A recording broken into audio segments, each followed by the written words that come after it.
दुल्हन सी सजी धरती खुला वो आसमान, दुल्हन सी सजी धरती खुला वो आसमान, बुलाता है हमें फिर वो चाहत का जहां, आ अब लौट चले, आ अब लौट चले, अब लौट चले।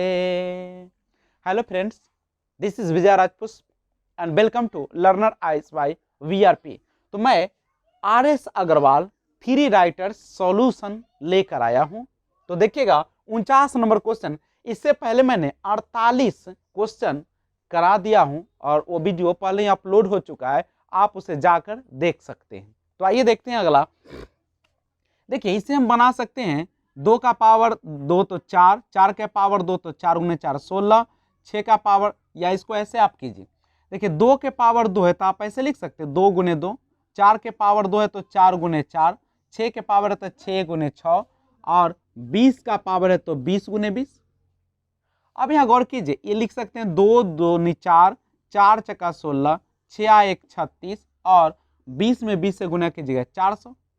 अब यहाँ से आप ऐसे भी लिख सकते हैं, आप जब 4 कॉमन लीजिएगा तो ये बचेगा 1, यहाँ बचेगा 4, 4 नमा 36, और 4 से भाग दीजिएगा तो 100। इसे आप ऐसे भी लिख सकते हैं 1 का स्क्वायर, 2 का स्क्वायर, 3 का स्क्वायर प्लस 10 का स्क्वायर, क्योंकि 1 का स्क्वायर 1 होगा, 2 का स्क्वायर 4 होगा, 3 का स्क्वायर 9 होगा, और 10 का स्क्वायर 100 होगा। तो गौर कीजिए, ये लगातार प्राकृत संख्याओं का अगर वर्ग निकालना होता है तो उसके लिए फॉर्मूला आता है n into n plus 1 into 2n plus 1 by 6। तो मान बैठा दीजिए, n होता है लास्ट वैल्यू, तो 10, और यहाँ पे 10 जोड़ 1, और यहाँ पे हो जाएगा 2 गुने n का वैल्यू 10 जोड़ 1, और बटा में है 6, तो कितना हो जाएगा 4 गुने 10 गुने 11, और जोड़ यहाँ पे गुने 10 दूनी 20 और 1 जोड़ेगा तो 21, बटा में 6, काट दीजिए। 2 दूनी 4, 2 तिहाई 6, 3 से काटेगा 3 सते 21, गुना कीजिएगा 10 से 10 दूनी 20, 11 दूनी 220, और 7 से गुना कीजिएगा 220 को तो 1540 आ जाएगा। तो इस तरीके से आप इस क्वेश्चन का हल निकाल सकते हैं। लेकिन आइए हम इसे दूसरे मेथड से भी सॉल्व करने का प्रयास करें, कैसे हम और आसान तरीके से इस क्वेश्चन को बना सकते हैं। तो आइए देखते हैं, सुनिए सुनिए जरा, देखिएगा हम इसे ऐसे तो जरूर लिख सकते हैं 1 गुने 2 का स्क्वायर, 4 है तो हम 2 गुने 2 का स्क्वायर, अब यहाँ पे 3 गुने 2 का स्क्वायर, और प्लस इसे हम 10 गुने 2 का स्क्वायर लिख सकते हैं। तो गौर कीजिए, तो यहाँ पे क्या हो रहा है, सब में देखिए ये बचेगा 1 का स्क्वायर, इसमें 2 का स्क्वायर, इसमें 3 का स्क्वायर, ऐसे करते करते 10 का स्क्वायर और 2 का स्क्वायर तो सब में है, तो 2 का स्क्वायर कॉमन ले लेते हैं, क्या कोई दिक्कत। तो देखिए सब है ना, 1 के स्क्वायर, 1 गुने 2 का स्क्वायर का मतलब क्या है, अगर लिखा गया है 1 गुने 2 का स्क्वायर, इसका मतलब है 1 का भी स्क्वायर है, 2 का भी स्क्वायर है। अगर लिखा है 2 गुने 2 का स्क्वायर, तो इसका मतलब क्या है, 2 का भी स्क्वायर होगा और ये 2 का भी स्क्वायर होगा।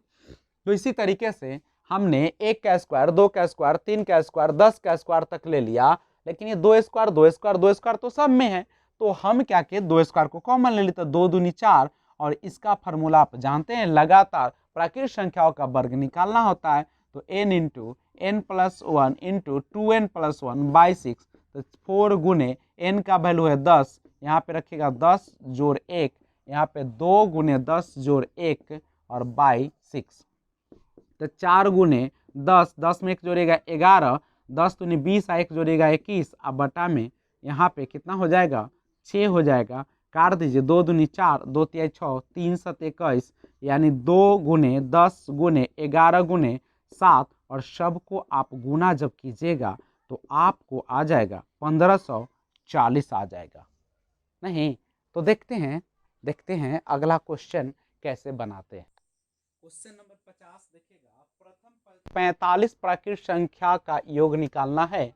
तो जब भी लगातार संख्याओं का योग निकालना होता है तो उसके लिए हम एक फार्मूला अप्लाई करते हैं, यानी लगातार n प्राकृत संख्याओं का योग निकालना हो तो चलता है n इंटू एन प्लस 1/2, जहाँ n होती है प्राकृत संख्याओं की संख्या, तो n का मान दिया है 45 और इसमें हो जाएगा 45 जोड़ 1 और बटा में 2, तो ये कितना हो जाएगा 45 गुने 46/2, इसको भाग दे दीजिएगा तो 23 बार में ये कट जाएगा और 45 को 23 से गुना कर दीजिएगा तो आपको कर लीजिए 5 तिहाई 15 और हासिल 1, 4 तिहाई 12 और 1 13 और 5 दूनी 10, 23 का 3 और हासिल हो गया आपका 2, 4 दूनी 8 और 2 10 हो गया, यानी 1035 आपका आ गया। लेकिन आप यहाँ पे सोच रहे होंगे कि सर ये कैसे एक लाइन में गुना हो गया, तो इसके लिए धमाकेदार ट्रिक मैंने अब पहले ही अपलोड कर दिया है गुना का, कि 2 अंकों का गुना बहुत जल्दी कैसे सॉल्व करें, तो आप उसको देख लीजिएगा। वो तरीका मैंने यहाँ भी मैं आपको एक बार सिखा दूं ताकि आपको फिर आसान हो जाए। पहले इस दोनों को गुना करते 5 × 15 हासिल 1, क्रॉस गुना करते 4 × 12, 5 दूनी 10, दोनों को जोड़ेंगे हासिल जोड़ेंगे तो कितना हो जाएगा 23, 23 का 3 हासिल 2 और अंत वाले दोनों दहाई वाले को गुणा के 4 दूनी 8 और 2 जोड़िएगा तो 10, यानी 1035 जो है आपका आंसर हो जाएगा। अब 1 से 31 के बीच की सभी सम, देखिए 1 से और दोनों के बीच है तो सम संख्या तो 2 से शुरू होगा और जोग है तो जोड़ दीजिए 2, 4, 6, 8, इस तरीके से 31 तो विषम संख्या उसके बीच यानी 30 तक होगा। अगर आप यहाँ से कॉमन ले लीजिएगा 2 तो 2, 2 दूनी 4, 2 तिहाई 6, 2 चका 8 और ये हो जाएगा 15 दूनी 30। अब इसको फार्मूला आपके पास है n into n plus 1/2, n का वैल्यू इसमें है 15, 15 n इंटू एन प्लस 1 यानी 15 जोड़ 1 होगा और बटा में 2 हो जाएगा, ये 2 से 2 कैंसिल हो जाएगा तो कितना बचेगा 15 गुने 16 गुना कीजिएगा 16 × 5 = 80 और 16 में 8 जोड़ दीजिएगा तो 24 हो जाएगा, यानी आपका आंसर 240। तो अगला क्वेश्चन, अगला 3 अंकों वाली कितनी संख्याएं 6 से पूर्णतया विभक्त होती है? ध्यान दीजिएगा, 3 अंकों वाली कितनी संख्याएं, तो 3 अंकों की संख्या कहां से शुरू होगा आप ही बताइए। अगर आप 99 लिखे तो 2 अंक न पूरेगा, तो आप 3 अंकों वाली संख्या की बात कर रहे हैं तो 3 अंकों वाली संख्या तो 100 से होगा शुरू और कहां तक जाएगा 3 अंक 999, 1000 लिख दीजिएगा तो 4 अंक हो जाएगा, तो यहां से यहां तक। लेकिन आप ही बताइए, ये वाला जो क्वेश्चन है इसमें 2 तरीके का केस आता है, 100 से 999 तक की ना बात कर रहा है, बीच अगर करता तो 100 और 999 को छोड़ देते तो तक वाला केस रहे ना और विभाजित पूछा जाए तो उसके क्वेश्चन बनाने का तरीका होता है कि जो पहला दिया है उसमें से एक घटा दीजिए और जिससे पूर्णतया विभक्त पूछा जा रहा है उसको घटाइए और बीच में हमेशा घटाव का चिन्ह लगेगा और जो बाद वाला है उसको फिर उसी संख्या से भाग दे दीजिए।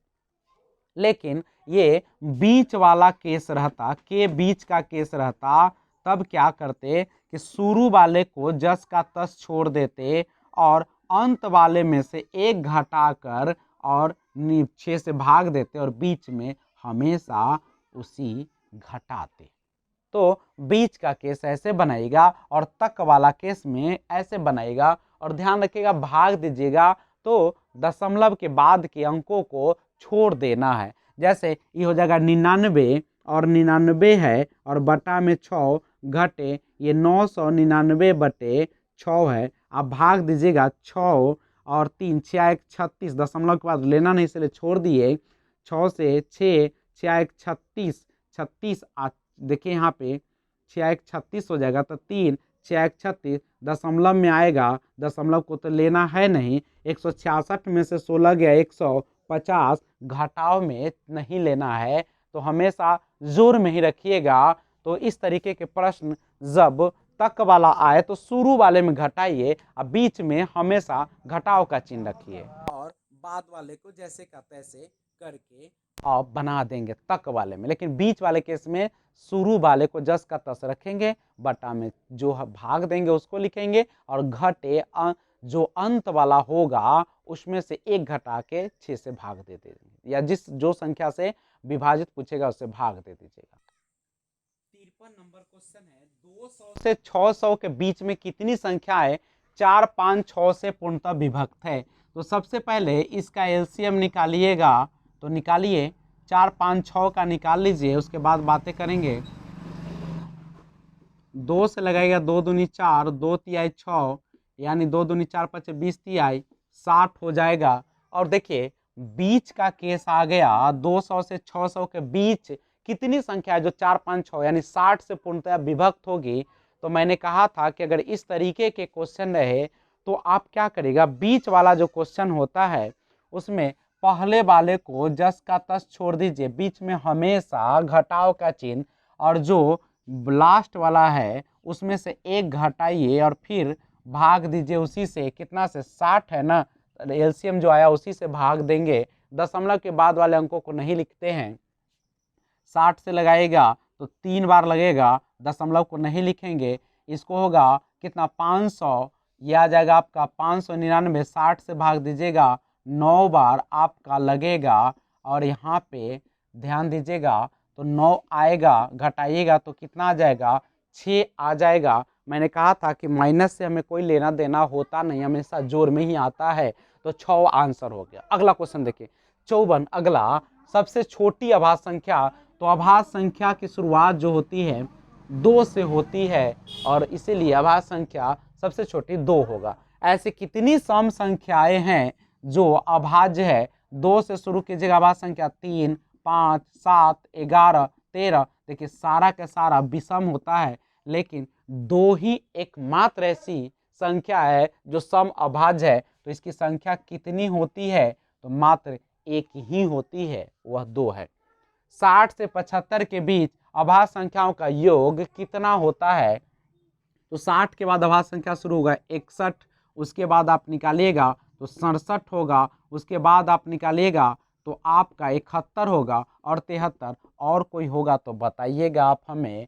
कोई नहीं होगा, ठीक है, जोड़ने के लिए कह रहा है, आप सबको जोड़ दीजिएगा, और यही ना पूछ रहा है, तो जोड़िए। देखिए 1 आ 7, 8 आ 1 9 आ 3 12, हासिल 1, 6 आ 1 7 आ 6 13, 7 20 आ 7 27, यानी 200 कितना हो जाएगा 72 आपका आंसर हो जाएगा।